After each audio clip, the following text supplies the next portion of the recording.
Cassey Ho, aka Blogilates, dreamt of becoming a fashion designer, but somewhere along the lines, she somehow stumbled on YouTube and built an incredible career as one of the first fitness influencers. I think what made Cassey different was that she wasn't like the other fitness instructors.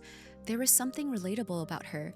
It's like she had a soul, she had a heart, and to be honest, she kind of felt like an online big sister to a lot of people. What has impressed me the most about Cassey was that she was able to transform her dream of fashion designing into a thriving athletic apparel empire. In the online world, she's successful and embodies the American dream. But in reality, she was struggling with body image, bullying, running a business, and living life in the public eye, which can be really tough, especially when you're a founder of a brand. On today's talk, we're going to dive deep on her journey as a creator turned entrepreneur.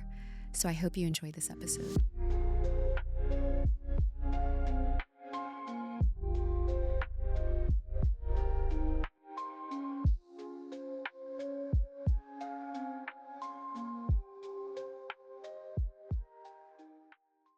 Oh my gosh. Here we are. I feel like whenever I see you like in person, it's always at a gala. It's always at a gala. Like always. We say like 5 words maybe. Yeah. And then someone pulls us away. And this is probably the most sentences we've ever spoken to each other, like in real life, right? No, like literally. I think so. Because I know a lot of people ask, oh, how did you meet Cassey? I'm like, actually, you know what's weird? I don't know how I met her or if I met her before all these galas. But the funny thing is, I feel like you're that type of person whenever I run into you at these galas, you're that type of person I feel like I've known my whole life. Aww. You know what I mean? It's kind of weird. I don't know if you feel that way about other people you've met where you don't know them, but when you feel them, you feel their energy. You just they feel familiar. You just feel comfortable. Yeah. Maybe because we're both Vietnamese. I think know. so. Both YouTubers, OG both YouTubers. OG YouTubers. You're so creative. You're gentle. But you're feisty as well. Yeah. Yeah. I How can did we first meet? I honestly don't really remember, but I remember inviting you to one of my launch parties for my first clothing line. Yes, yeah. And like I wasn't even sure if you were going to come because we didn't really know each other, but then you came and I was so happy. That was Popflex. That's when you first launched it, right? Well, yeah, it was the first like rendition of Popflex before we called it Popflex. It was called Body Pop back then. But anyway, oh yes, that's what it was. That's the Mandela effect. I feel like that's probably going to be a Mandela effect. You know, where people are like, I remember it was called this and that. Yeah, I mean, like essentially it was. That was essentially the beginning. It was your prototype. Yeah. It was the prototype, yeah. Yeah. So otherwise, I don't remember if we had like an official, I don't know, did we like meet somehow else? Or was it just I don't online? remember. I honestly, I have a bad memory. Bro, I have a bad memory. Okay. So we're like the same. Yeah, we are the same. I think it's not just us. I've noticed a lot of YouTubers I've met, they have a bad memory, but I think it's because it's hard for us to stay present because we're constantly projecting our consciousness into the future because we're constantly playing catch up, making content, editing stuff in our minds, you know? It's always really hard. Working in the future. Always working in the future. Hard to be present. And I actually think and thank goodness a lot of us vlog and we take photos because when I look, because I'm like, man, if I didn't have these photos, I would not have remembered any of these interactions. Oh my God, this is so weird and random. But the other day, Sam, my husband, and I were chatting about something. And he was like, do you remember when you went to this event with YouTube for Hillary Clinton? And I was like, no, I never went to that. He's like, no, you literally went to that. I was like, absolutely did not go to that. Wow. And then he looks up on Google Photos. There's a picture of me hugging Hillary Clinton at the YouTube event. And I still can't remember it. But I will remember exactly what I wore to some event on some exact day. That's like hilarious. I don't know. I guess there's things that matter. It's what is it called? It's called selective memory, I think. Yeah, no, I 100. It's selective memory. I'm like that too. I guess maybe like we're not going to be screwed when we're older. Hopefully not. We'll just remember the good stuff in life. Good stuff, things that matter. Exactly. Yeah. Speaking about being an OG YouTuber, I kind of want to go back with let's go back in the time machine and go back to the first video you uploaded. Because I have this theory that the first video a YouTuber uploads kind of says a lot about who they are. Okay. And it's not like a bad thing. It's just like, you know, were you effing around? Were you just bored? Or did you actually intentionally want to do something? And I think for me, I was the one where I was very intentional about exactly what I wanted to create. Mhm. So I was curious because I don't think I've seen your first video, but I was wondering, what is your first video? My first video was a 10-minute workout video in, at the time, Sam was my boyfriend's parents' house. And it was a workout that was meant for 40 people at the gym because I was moving from LA to the East Coast for my first corporate job. This was like 2009, right out of college. And no one else was teaching this format called Pop Pilates, which is Pilates to pop music. And those 40 people were like, well, who's going to sub? And I was like, okay, well, just watch this video if you miss me. So it literally was for 40 people, put it up online, and then I left. And the next time that I saw it, it had like thousands of views and hundreds of comments. And I was like, I don't even understand what this Wow. is. Wow. So, in terms of intention, and you're so right about that, it has always been about connecting with people, serving people. And that's literally what I still do today. It may not be workouts anymore, but it's clothing, and I'm still serving and solving problems. Oh, yeah. I mean, Yeah. you inspired like millions of people, even me, honestly. I'm like, man, to me, you were the first fitness creator, in my opinion. I really believe it. I don't remember another one besides you. It's And so I know my crazy. memory's bad, but it's not Hey, you that remember bad. that one? I remember that one. I'm like, yeah, It Blogilates. was such a different landscape back then. It was first it was YouTube, then there was a little bit of Facebook, then Tumblr came about, and then now we have so many platforms to post on. It was a different time, and honestly, I a feel old time saying it's simpler times back it then. was, and it was more, in my opinion, more pure It because was, when you yeah. first started on YouTube, we weren't making money from that. There was no ads, No, 2 no years I wasn't sponsorships. making any Oh money. no, I Yeah, mean, I don't know about you, but I was just doing it because it was fun to connect with people. And exactly. I remember Yeah. back in the day going on Facebook and like literally talking to fans and then actually meeting them in real life or like at a restaurant. Like, you don't do that these days. You can't do that these days, but it was so pure. It was. It was very innocent It was times. I felt innocent. like back then, the early days of the internet, it was mostly made up of people who were escaping the real world. They were introverts. The real world was too much and they wanted to go online, and it was a lot of very like-minded people who felt Yeah. the same way about our reality. Our reality is crazy. And I remember like after 9/11, I really went online more because I was so traumatized by what happened. Mm. Like that was one of the biggest day I felt like my innocence was taken from me, was just Oh, seeing what happened yeah. on that day and seeing the people like, that's Mm. so horrible. Horrible. Till this day, it lives in my head rent free. It's crazy. So going back to the early days of the internet, I felt like it was a lot of people who were just escaping from the harsh reality, going online, and they discovered a new world. That's why Mhm. it felt like people were very innocent. And when it changed, this is my own theory. Again, there's no Yeah. one, this is just my own thought process. I feel like people became more negative when the like button was created. I felt like the Mm. like button changed everything. Because if you Hmm. think about it like this, people who left comments back then, because you couldn't like it, right? They Yeah. just left a comment. Yeah. But now you can leave a comment and people can validate your comment.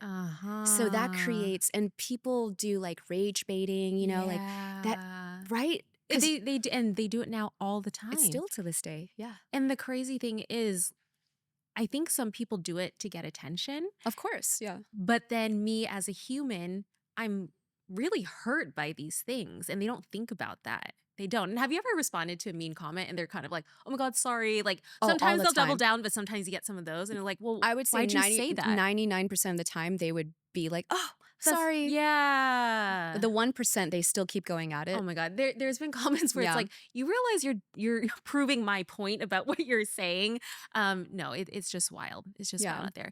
No, yeah. And I mean, the like button, as well as when monetization came in, that changed everything. Oh, it Because we were did. no longer Yeah. just making content for fun to connect. Yeah. It was about what gets views, what makes you more famous, Yeah. what makes you more Optimizing money. the algorithm. And so the Yeah. intention completely changed. So I think Yeah. that original set of YouTubers, that will never be there again. Yeah. Because now it's all about fame and money. But I feel like the early days of TikTok during 2020, I felt like there was a hint of that. Yes. Right? I don't know if you felt that, I but did. during the like 2020, Yeah. I would say 2020 It was of TikTok. weird and fun. Yeah, it was. And that's what it is. Yeah. I felt like the internet was a place where like kind of us like kind of weird people getting Yeah. together. And then as soon as the money and the stuff comes in, the drama comes into with it. And it just Yeah. taints the whole Yeah, experience. it And I does. mean, we've been around for so long. I've seen the same trajectory and life cycle of like, starting with innocence, then getting like into monetization, then getting into the drama phase. And like it's the same thing on every It platform is. It except on is. TikTok. It just happened really fast. Yeah. Well, it's every day. Oh my God. Yeah, it's Yeah. every day. Yeah. Yeah. Yeah. Yeah. But I feel you on that. I loved the early days and the early days I'm talking about the year like 2005 up to like 2014. Mm-hmm. So right Mm-hmm. before Instagram really took off, because Mm-hmm. I truly believe Instagram harmed a lot of young women who Yeah. had self-image problems. Yeah. I really believe that. And with Instagram too, it killed the blogger. Do you remember this moment in Oh, time? I remember Blogger. Yeah. Because what happened was people were now just linking and doing whatever on Instagram and Yeah. instead of having people come to your website, and it really killed the blogger. But I'm curious if blogging will come back because we're in this state of nostalgia, especially for like the Mm, 2010s ish right now. Like you it's see it with true. fashion too, with the Yeah. rollover bell bottoms and stuff like that. Yeah. I think, well, this conversation could go in so many different ways, but like with AI and everything happening, people are going to yearn for what's real. I'm not saying that blogging is like that, but like things in real life, Hmm. seeing each other, that's when you know this is not just some like generated face like talking at you. Yeah. Yeah, It's it's scary. it is scary, but it's also exciting. Like I'm personally using a lot of AI Mm-hmm. tools. Like I'm using an AI voice clone and it's helping me a lot with scripting. So You said something. Was it you posted the other day? Like the more exclamations you put, the more yeah. excited you Yeah. sound. Yeah. I need to see what that is. I was like, yo, I sound crazy right That's now. crazy. I'm That's like, I'm like, crazy. that's like me if I was on like, I don't know, drugs or something. Like that, I sound crazy. But I mean, I love it. But that's just me. I think I'm the type of person where I like new things. It Mm, doesn't really scare me. But mm, I could see why it is scary for a lot of people. And I do agree with you. I think there is this yearning for nostalgia, mm-hmm, especially our generation of mm-hmm, people, like mm-hmm. millennials, who really do miss the simpler times. And I think Yeah. things are just too fast right now. Things happen too fast. And also, we're the generation that lived through so many different traumatic events, if you think about it. Yeah, we did. A lot. Yeah. Like besides like 9/11, Uh-huh. 2008 stock market crash. Yeah. And we have not even recovered from that till this day. So I don't Really? think people realize we still have not recovered from the Oh my 2008 goodness. financial crash till this Wow. day. Yeah. So that changed everything. And then, I mean, I could keep going on. Hmm. 2020, we all know what happened, Yeah. right? And And our generation also lived pre-internet, and then we had internet. I So don't know which is better if I really had to think about it. I think about it all the time, actually. Yeah. I think about kids in school and I'm like, Yeah. so is the popular girl still the one who just, looks the prettiest and whatever and Yeah. has charisma, or is she the one with more followers? Followers now. Yeah. Interesting. I just intuitively know that. I just know Interesting. it's followers now. Yeah. That's Yeah. the new clout. Yeah. I Mm. can't even imagine being a young girl in school today. I can't. No. There's so much comparison. And if you look Yeah. now, like all these kids, they know how to do makeup I so know. well. I know. They're like They're growing 10. up. They're growing up too fast, in my opinion. Yeah, they're doing skincare. What? Yeah. Well, skincare is fine, but Well, skincare's I know, but like I mean, this is just Yeah, me, but like but I I feel you. never even Yeah. understood what I skincare ran was out in until the a few years sun. ago. Probably got freckles and stuff when I was a kid. Yeah, So yeah, I guess I used to see things as good or bad, but now I just see it is. it Because is. think about it, like 100 years ago, before we had like cars and like airplanes, would we want to go back to that? If you think about it, like I'm okay with where I'm at right now. I'm And okay with evolution, but me of course, too. with any evolution, there's good and bad. Yeah. Because like people say, like I remember in the beginning, social media is so bad for mental health, and like it can be, Yeah. but then it can also be so good. It's how you Yes. use it. Well, what's interesting is have you ever heard about the dead internet theory? No, what's that? Basically, most of the stuff on the internet that we see, it's all algorithmic created. Because remember how we grew up with the early days of the internet? Yeah. And this is what I tell to a lot of like the young kids now, Uh-huh. like Gen Alpha and them, because they ask me, oh, well, what was it like on the internet back in the day? Oh my God, they're saying I know, that. they're saying I that feel to like me. I should be in a covered wagon or something. Yeah, I know, right? Honestly. And churning butter and stuff, right? Yeah. But I was telling them, like, honestly, I was telling these kids, like, the internet back then felt like what the dark web is today.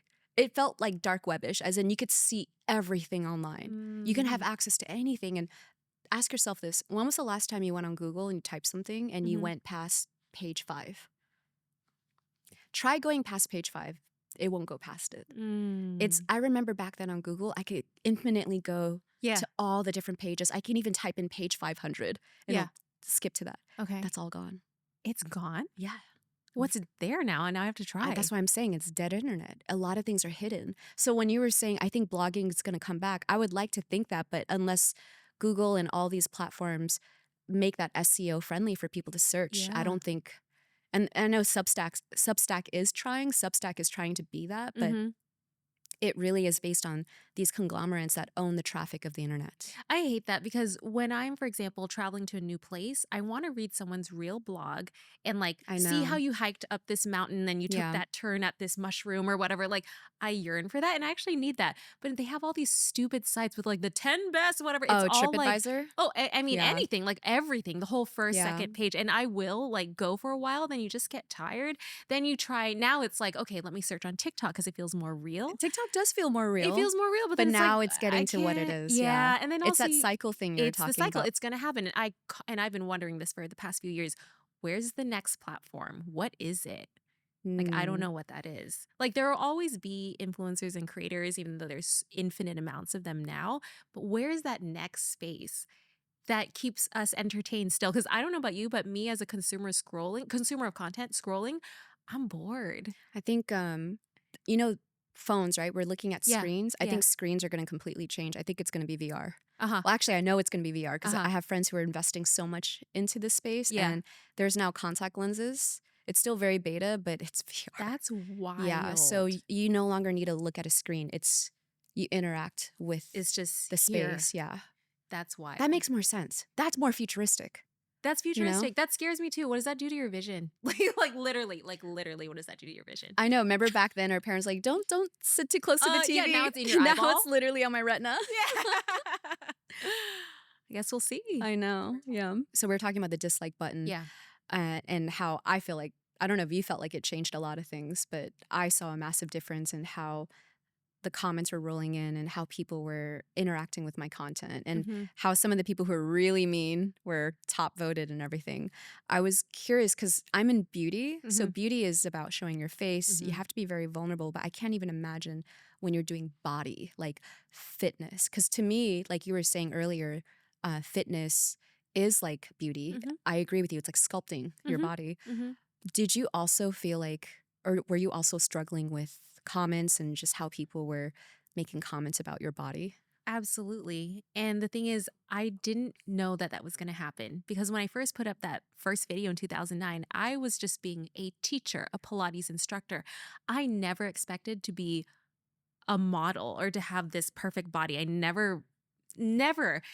And then as soon as people started saying like, oh, like, why don't you have flat abs? Why don't you have like a bigger butt? Like it was constant all the time. Now, look, that was like a small percentage, but of course that negative percentage is the one that speaks the loudest, right? Of course, As I'm growing, as all this positivity is coming in.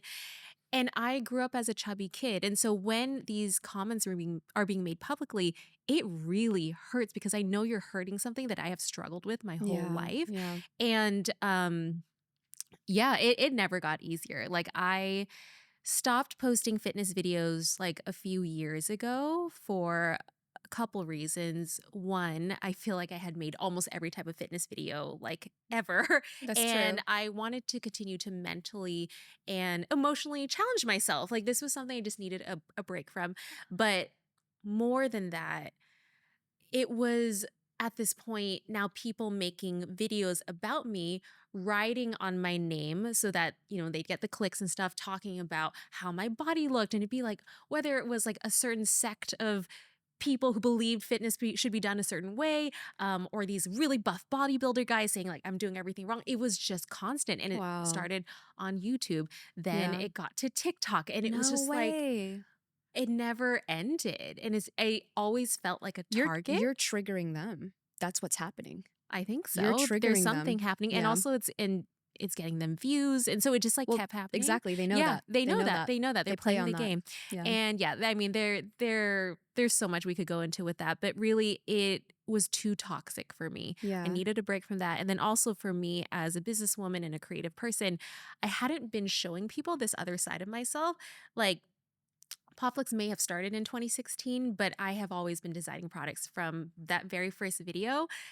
I actually put one of my first yoga bag designs in the back of that video. It's just there. You'll see it. There's like this big bow, gold chains, and like the most glamorous yoga bag you'll ever see. And I just put it back there thinking people might, like it. Of course, they were attracted to the workouts, not the bag at that point, and it was kind of expensive because I was just making it by myself. But I wanted to show people the designer in me. And this is something that I've always wanted to do as a kid, but my parents told me, you can't do it, you won't be successful. So I think this was like in 2020, 2021 or something. Wow. I was like, you know what? I just need to take a break from fitness and let me just show people this other side. And I remember putting up my first like vertical short form video, just showing people like, hey, what creates a camel toe in a legging? Just showing the science behind fashion. That video blew up. And I was like, okay, well, let me show like the science behind like the other things. And it was really cool that I was making videos about the why behind my design. Not only did one, it get a lot of views and people liked it as entertainment. Two, sometimes it would sell out product within a few hours. And I Yeah. was like, wait, what? And then it's just been really, really fun to be able to show people the intention behind the design. And then also, ever since I switched content from fitness to fashion, I've not gotten one single bad comment about my body, and that's really sad. That's really That's sad. crazy. And Why do you think in fitness because there's people like that? people come to the page and we're doing double leg lifts and crunches and I'm just having a good time working out.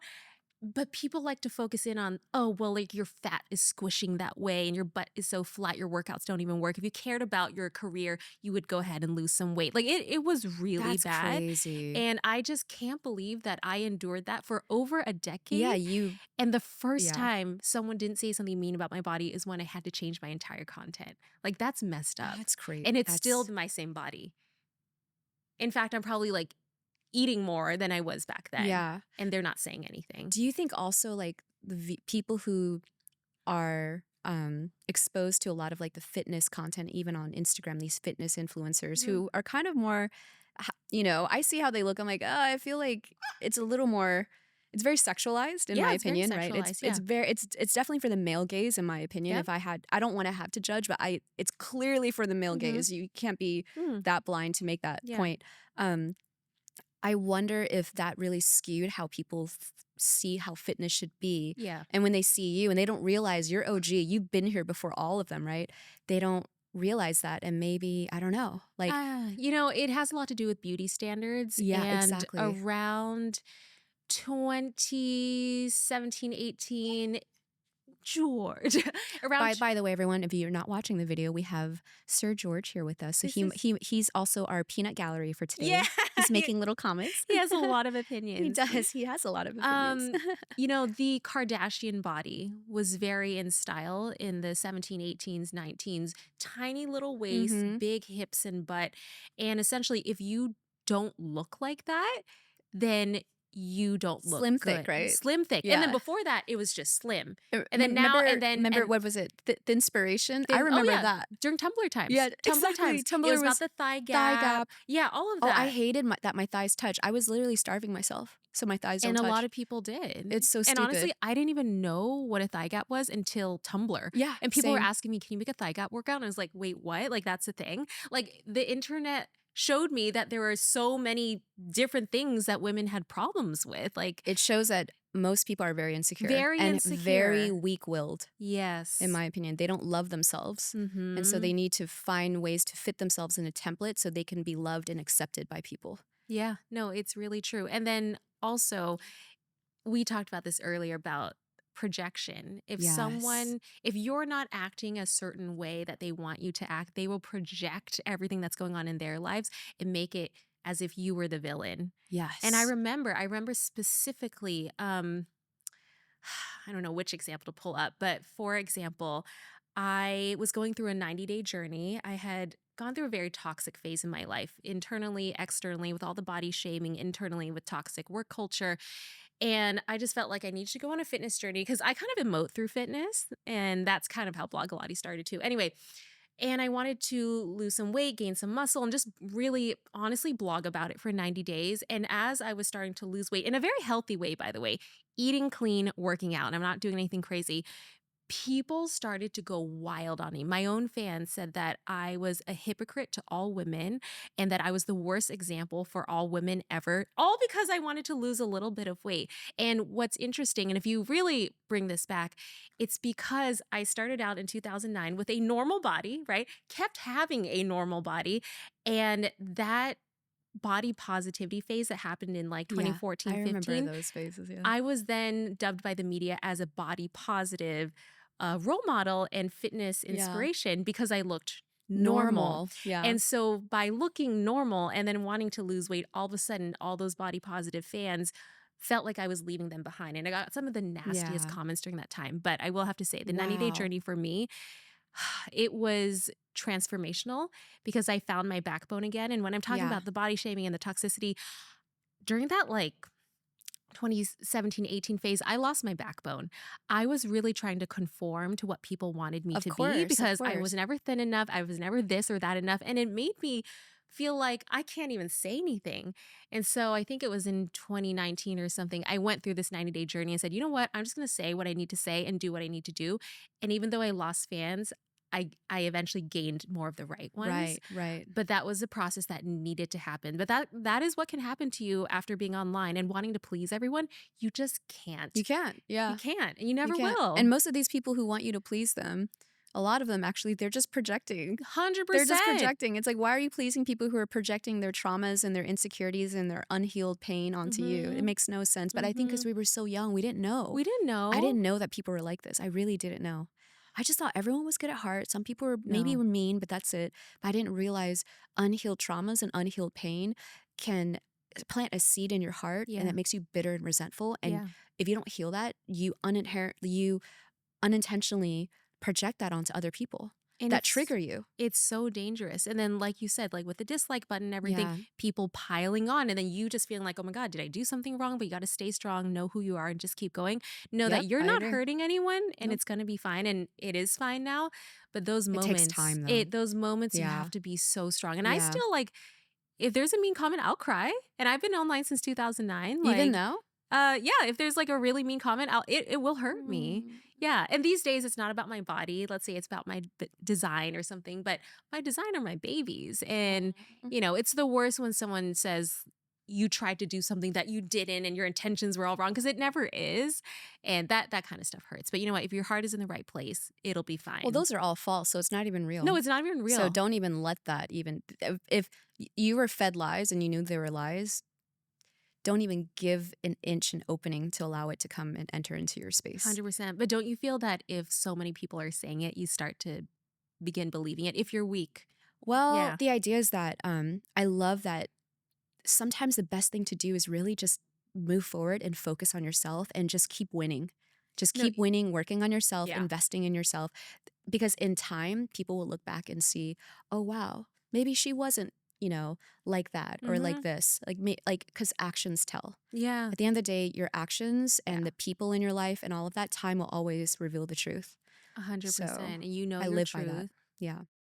The holiday season is here, and I know everyone is searching for the perfect present for their friends and family. But it's okay if you didn't get your holiday shopping done early, because Way is making it easy to give Way better gifts this holiday. So I've been using Way hair products for the past year, and their hair and body products are specifically designed to customize a routine that works for you and personalize a gift for everyone on your list. Because of my thick hair, I'm a huge fan of Way's thick hair shampoo and conditioner. And there's a reason why I love it so much. It really does make a difference, and my hair feels so soft and manageable. It's one of those products that I keep coming back to.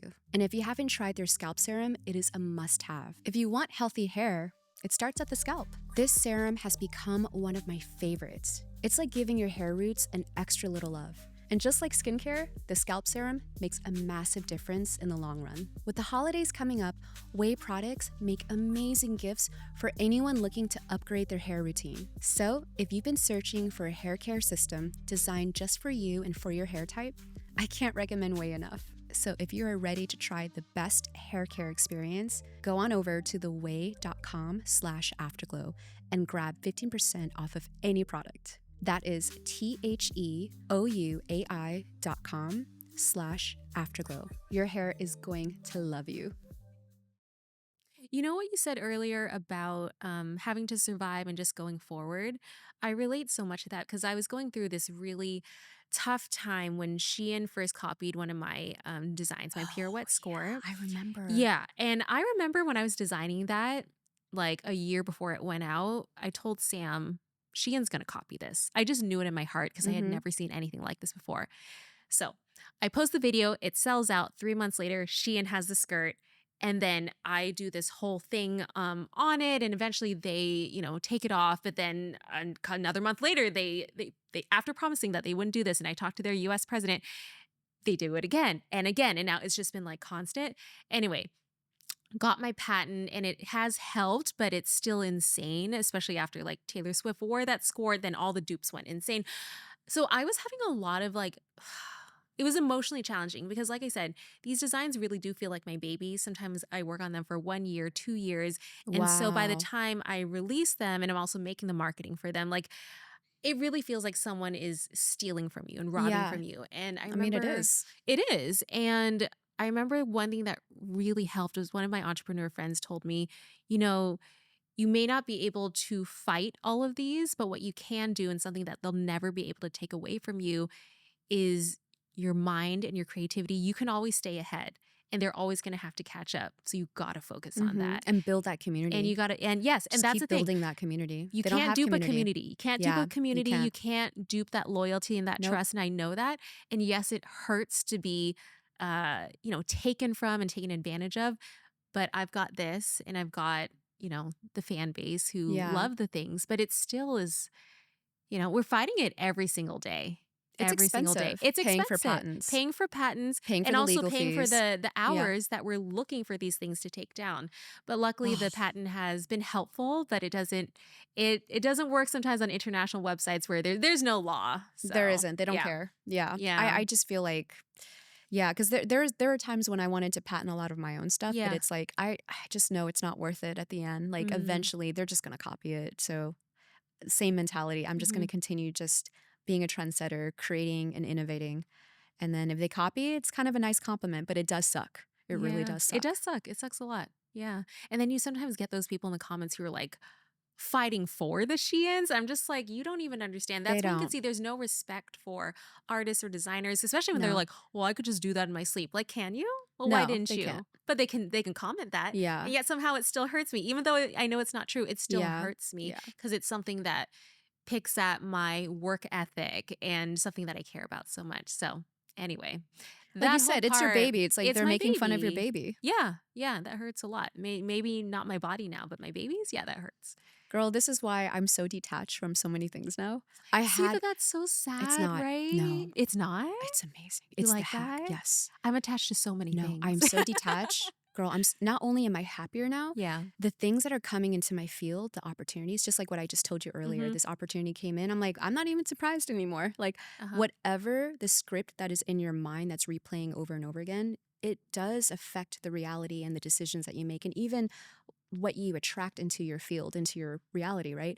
And so, before in the past, before my healing, before I did the inner work, I was constantly trying to seek, I wouldn't say revenge, but there is a business partner who screwed me over, and I Uh-huh. just wanted to like build something new to kind of prove a point. And it was built with the wrong intention. And that's just one example. And so Yeah. many examples of that where I just was so reactive to things and my emotions. I Mm. had unhealed traumas, and I was just reactive to it Mhm. rather than allowing it to pass, healing from it, grieving it, I was too stoic. And what I've learned is when you have a lot of attachments, whether it's mental attachments Mhm. or emotional attachments, because you're holding on to these energies, Mm. it's a lot of weight for you to hold.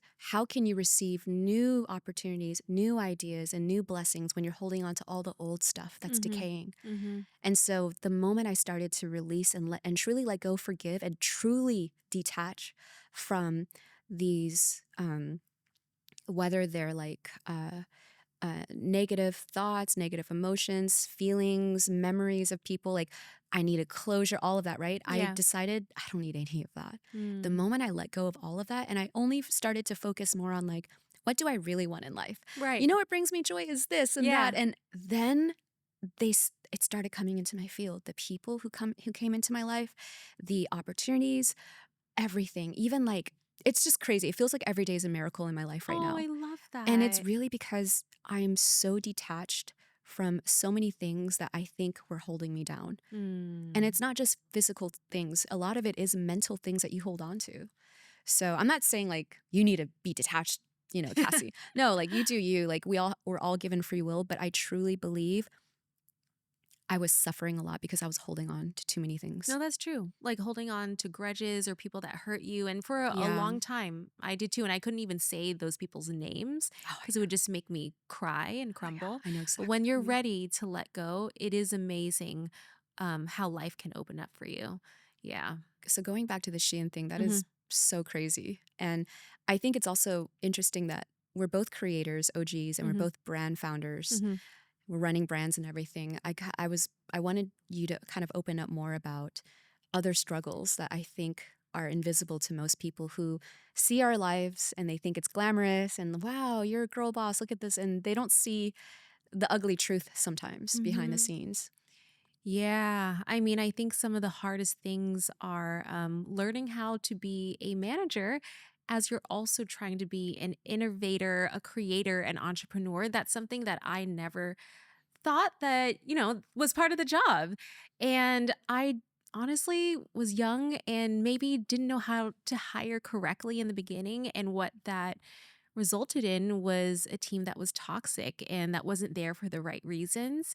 And man, there would just be, I suffered my first panic attack because of stuff like that. I Oh remember walking man. into my own office, okay, in LA. I remember there'd be chatter. As soon as I walked in, silence. Like, Wow. They they're were talking talking about about you. you. Yeah. So then every day going into work, my heart would beat irregularly. My breathing would be irregular. Like my body was responding to the toxicity. Yeah. And Your this body was, knows. it Your body's knows. intelligence And picking it up. that's why I suffered a Yeah. literal panic attack. Like, you know, when you surround yourself with the wrong people, it makes you the worst version of yourself. It Like does. I lost my backbone. I didn't know what I stood for anymore. I literally thought I'm not cut out to be a CEO. I'm terrible at what I do, and I was literally 30 days away from throwing away Blogilates and Popflex and everything. I was like, I'm going to quit. I can't do this anymore. This was a real I have conversation. to say, I think this is so refreshing talking to someone who I feel like I can truly relate to. This is why I told you I feel like I vibe with you. And I think it's because energetically, Aww. we've been through so many similar So circumstances much. a lot. There's Yeah. no rule book there's no hand guide to the career that we've built, No. right? I didn't even know I was going to be a business person. I thought I was just going to be an artist, a Hmm. starving artist, to be quite honest with you. And I was totally fine accepting that as my future. Um, I'm so curious as all these craziness is being thrown at you, like how are you coping with it?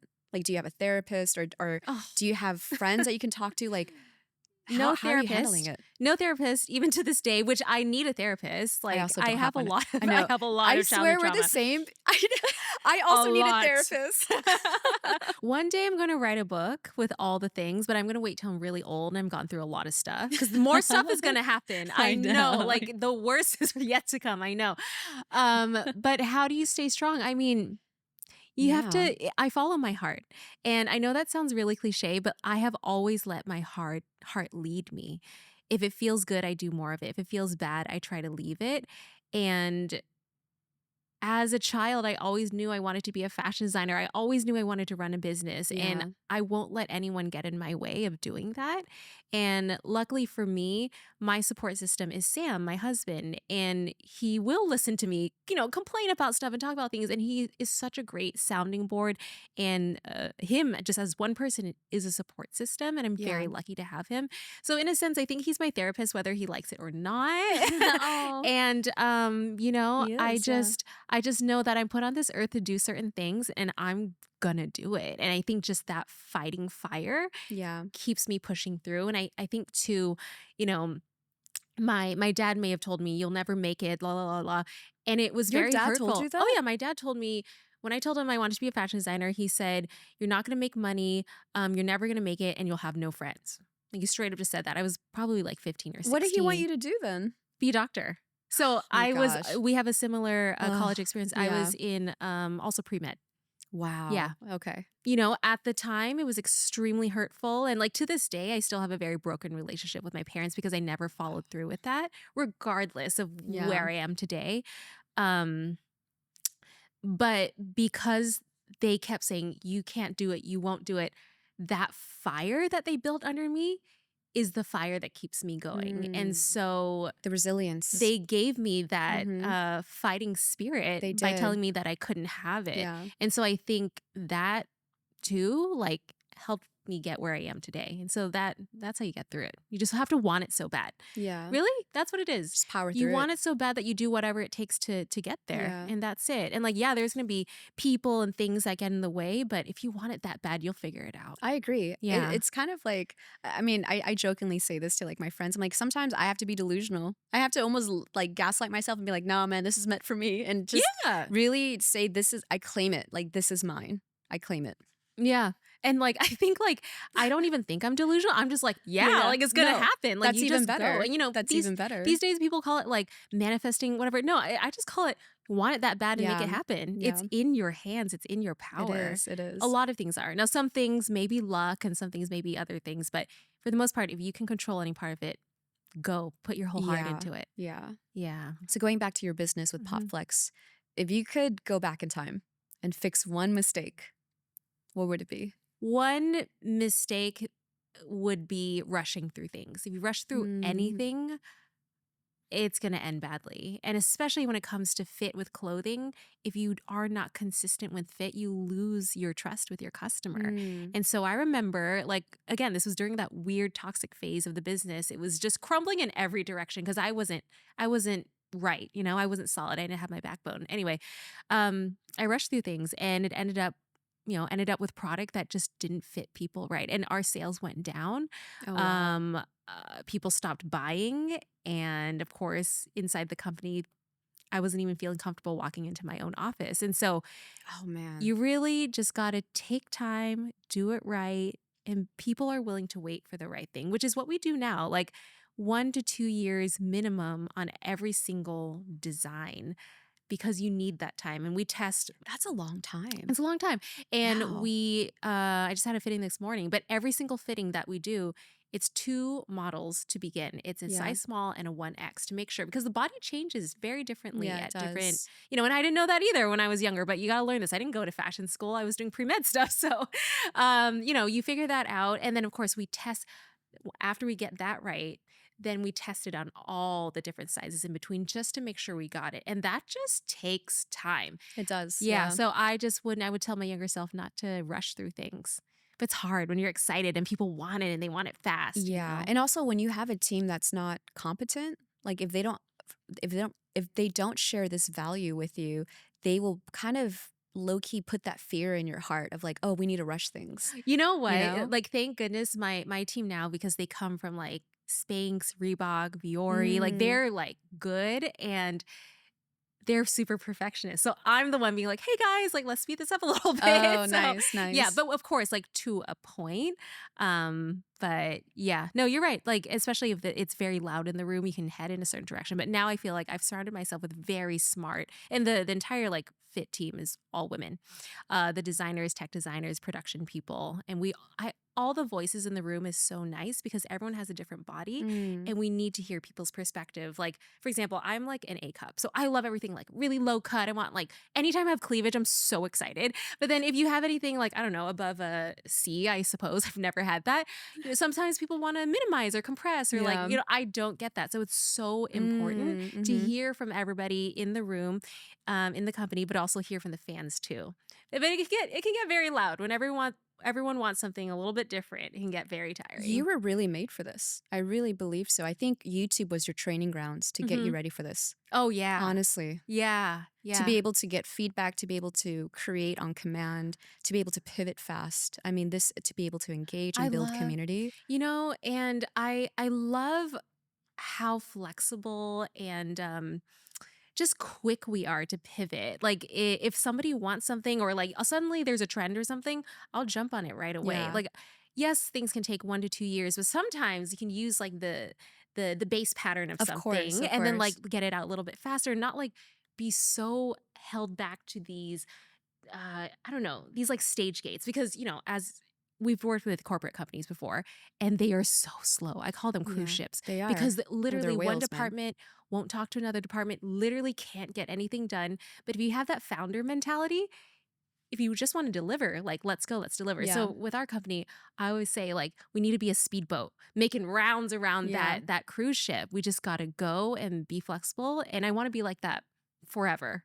I never want to get stuck being too big. The whole point of me wanting to do this podcast was I feel like so many people, they have this idea of what my life is. And Mm-hmm. it's like, it's not what you think, it's not as glamorous. Sometimes it can be, but sometimes it's very normal and boring too. And I really wanted this to be a platform to humanize creators, and also show another side to what we do, Yeah. because I feel like sometimes even the media, they portray influencers and creators in a very negative way, when it's like, y'all, like, look at how much influence and impact we have on the world, even down to like the elections Yeah. and like the trends of what people want to buy. I mean, that's Mm-hmm. powerful. And Mm-hmm. and um and so for me, like, I've always wanted to just show that other side to create, of a creator, because I feel like oftentimes they don't get a chance to really show that side. Mm-hmm. They have to maintain a brand image, or like, Mm-hmm. stay in character or whatever. Right. And only make content that gets views, which makes you very stuck within like a Yeah, little box. yeah. I Yeah. think a question I get asked a lot from a lot of my viewers, they DM me and they're always saying like, I want to start a brand, Yeah. Michelle, you inspired me. But I'm like, it's not for everyone. That's for me at least. But I Uh-huh. want to hear from your point of view. Do you think just because you can start a brand, should you? I think some people are made to be business people and entrepreneurs, and I think some people are made to be creators and entertainers. And my answer is no, I don't think everyone can handle starting a brand. It is a lot of work. Yeah, it seems glamorous to have a brand, but it's another baby beyond yourself. Like already being a creator, that's a brand too. And you know yourself, but when it comes to managing people, managing the quality of the product, constant innovation, customer feedback, it is a lot. But for me, because I feel like I've always wanted to do this, I've always wanted to be a businesswoman and entrepreneur. Like I love it. And I feel that problems get me so creative, they make me go into these solutions that I would have never thought of. And I really do enjoy them. Yeah, they're frustrating, but I enjoy it. So, no, I don't think everyone who has a following knows how to run a business. And yeah, you can, hire these business managers and do the whole thing, but it's not the same when it's not you at the heart of it. And I've seen creators try to launch brands and, we'll see how it works out. Then, a year later, 2 years later, it's gone. Like it's difficult. It is. Yeah, you have to really love it or it's not sustainable. I think you kind of nailed it. You have to be okay solving problems. Mhm. And I think this was something a friend of mine, who she knew like the Shake Shack founders, and one of them did like a talk, and he was basically saying like, if you if you solve a problem and you have another problem coming in and you see that as a problem, then you shouldn't be a business person. You shouldn't be an Mm. entrepreneur, because literally being an entrepreneur means solving problems. Yeah. And if you don't see it as a challenge or as something that's, I wouldn't say exciting, but like, hey, it's a challenge, step Mhm. up to this. Mhm. If problems scare you, if you run away from them, then you're not cut out for this. No, and constantly I find myself, with the problem presented, I just have to go right into the center of it, as uncomfortable as it is, whether this is a product problem or like, employees and team problems. Like, Right. you just have to get to the center of it Yeah. and deal Rip with that it. Band-Aid off. Yeah, and just deal with it. Yeah. Yeah. So I like to end the podcast with, what advice would you give to your younger self, or to any young girls who are watching and listening who also want to pursue their dreams, but they have toxic family members or friends, Mm. or they have that negative self-talk in their head and their heart? What advice would you give to them? I feel like the advice has been like sprinkled throughout this podcast, but for me, it all goes back to follow your heart. And if you want it bad enough, find a way to make it happen. And that's just my fighting spirit. Like, that's it. And I think what's interesting is that for some people, when I give that advice, I've actually gotten a response of, well, how do you know what your heart wants? And that's Yeah. something different. I think Yeah. I'm a very emotionally aware person. And so I know exactly when my Yeah, heart is you're very happy aligned. and what Yeah. isn't. So it would just be about paying attention to the things that make you smile, Yeah. the things that make you feel drained, and just follow that. It'll get That's a good you. compass right there. Yeah, no, it is. It's a good honing It signal. is. Yeah. Your heart will tell you where to go. And that honestly is why I am where I am today. I've always listened to it.